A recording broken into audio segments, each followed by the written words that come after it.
নমস্কার বন্ধুরা, সম্পার হেসেলে আরও একটা নতুন পর্বে তোমাদের সবাইকে স্বাগত। আমি আর শেয়ার করব তোমাদের সাথে এই কচি সজনে ডাঁটা দিয়ে দুর্দান্ত স্বাদের একটা রেসিপি। বাজারে কিন্তু এখনই কচি কচি সজনে ওঠা শুরু হয়েছে, আর এই কচি সজনে দিয়েই আমরা দুর্দান্ত স্বাদের একটা রেসিপি করে নিতে পারি। আলু কেটে নিয়েছিলাম এখানে লম্বা লম্বা করে, আর সজনে ডাঁটাটা কেটে নিয়েছিলাম, উপরে যে শুকলাটা থাকে শুকলাটা ফেলে দিয়ে। আর নিয়েছিলাম টমেটো। এই রেসিপিটায় আমার আর কোনো সবজি লাগছে না। তো চলো দেখে নেওয়া যাক কি কি লাগছে আমার এই রেসিপিটা করার জন্য। কালো সর্ষে, লঙ্কা, লবণ আর হলুদ আমি শিলনোড়ায় বেটে নেব। তোমরা চাইলে মিক্সারও পেস্ট করে নিতে পারো। মিহি পেস্ট করে নিলাম। উনানে জাল ধরিয়ে দিলাম, কড়া দিয়ে দিলাম। তোমরা স্কিপ না করে ভিডিওটা দেখতে থাকো, আশা করি ভীষণই ভালো লাগবে ভিডিওটা। আর তোমরা কোন ধরনের ভিডিও পেতে চাও প্লিজ একটু বলে দিও, আমি সেই ধরনের ভিডিও দেওয়ার জন্যই চেষ্টা করব। আর যারা সাবস্ক্রাইব করনি আমার এই চ্যানেলটাকে, তোমরা নতুন নতুন ভিডিও পেতে সাবস্ক্রাইব করে পাশে থেকো।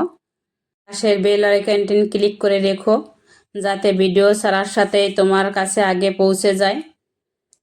তেল গরম করে আমি ভেজে নেব এখানে আলু। লবণ দিয়ে দেব, একটু লাল লাল করে ভেজে নেব। বন্ধুরা, তোমরা কোন ভিডিও পেতে পছন্দ করো সে ভিডিও দেওয়ার আমি চেষ্টা করব, একটু বলে দিও। সপ্তাহে আমার 5টা লং ভিডিও থাকবে আর শর্ট ভিডিও থাকবে। এক বন্ধু বলেছে তার শর্ট ভিডিও চাই। হ্যাঁ, এই রান্নার ভিডিওর পাশাপাশি শর্ট ভিডিও দেওয়ারও চেষ্টা করব। এভাবে ভালোবেসে পাশে থেকো, তাহলে আমার রান্নার আর ভিডিও বানানোর আগ্রহটা আরও অনেকটাই বেড়ে যায়। আর যতটুকু পারি তোমাদের ভালোবাসায়, প্লিজ এভাবে ভালোবাসা দিয়েই পাশে থেকো। আলু আমি লাল লাল করে ভেজে নিয়েছি। ওই তেলেই দিয়ে দিলাম সজনে ডাঁটা। সজনে ডাঁটা আমি লবণ হলুদ কিছুই দেইনি, কালারটা চেঞ্জ হয়েছে। নামিয়ে নেব। আর এই সজনে ডাঁটা ভেজে নেওয়ার কারণে একটা যে কাঁচা গন্ধ থাকে, এই গন্ধটা আর থাকবে না। যারা সজনে ডাঁটা দেখেই নাক ছিটকে ওঠে তারা বুঝতেও পারবে না এই রেসিপিটা খেলে। যে না খায় সেও বারবার চেয়ে খাবে। ফোড়নে দিয়ে দিলাম শুকনো লঙ্কা, তেজপাতা আর জিরে। দেব টমেটো কেটে রেখেছিলাম, দিয়ে দিলাম। অল্প লবণ দিয়ে দেব যাতে তাড়াতাড়ি নরম হয়ে যায়। একটু ভেজে নিলাম ভালো করে, তোমরা চাইলে পেস্ট করেও নিতে পারো। দেব এখানে পেস্ট করে রেখেছিলাম সর্ষে, দিয়ে ভালো করে নেড়ে নেব। কি ভাবছো তো সর্ষের তেলের পর দিলাম তাহলে তিতো হয়ে যাবে? না, একদমই তিতো হবে না। পরিমাণ মতো হলুদ দেব, লবণ, যেহেতু আগে আমার হলুদ লবণ দেওয়া আছে পরিমাণ করেই দিতে হবে। দিয়ে দেবো ভেজে রাখা সবজি, আর একটু ভালো করে কষিয়ে নেব।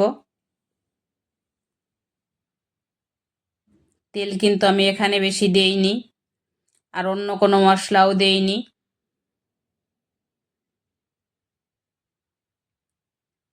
একটু কষিয়ে নিলাম।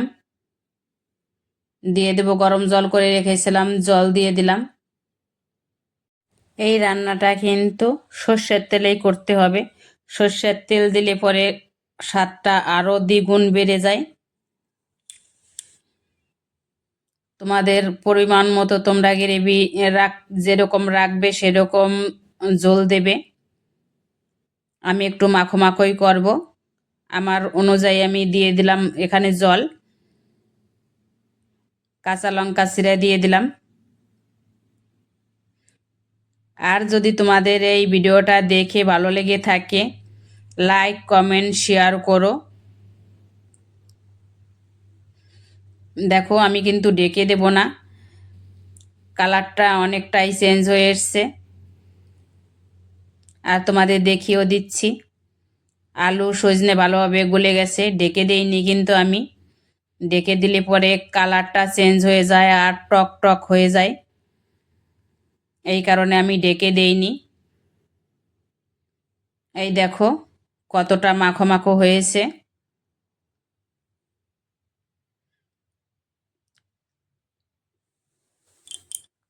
দেখেই বুঝতে পারছো আলু সজনে ভালোভাবে আমার গলে গেছে, ডাকার কোনো প্রয়োজন হয়নি।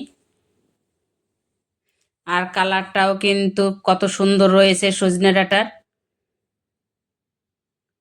এভাবে তোমরা একবার ট্রাই করে দেখতে পারো, আশা করি খুবই ভালো লাগবে।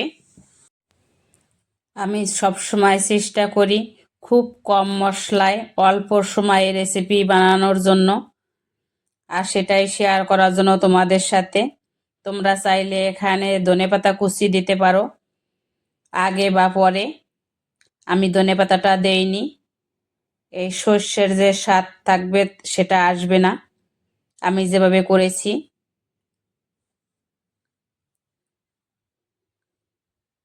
তো এখানে আমার আজকের মতে রেসিপিটা কমপ্লিট।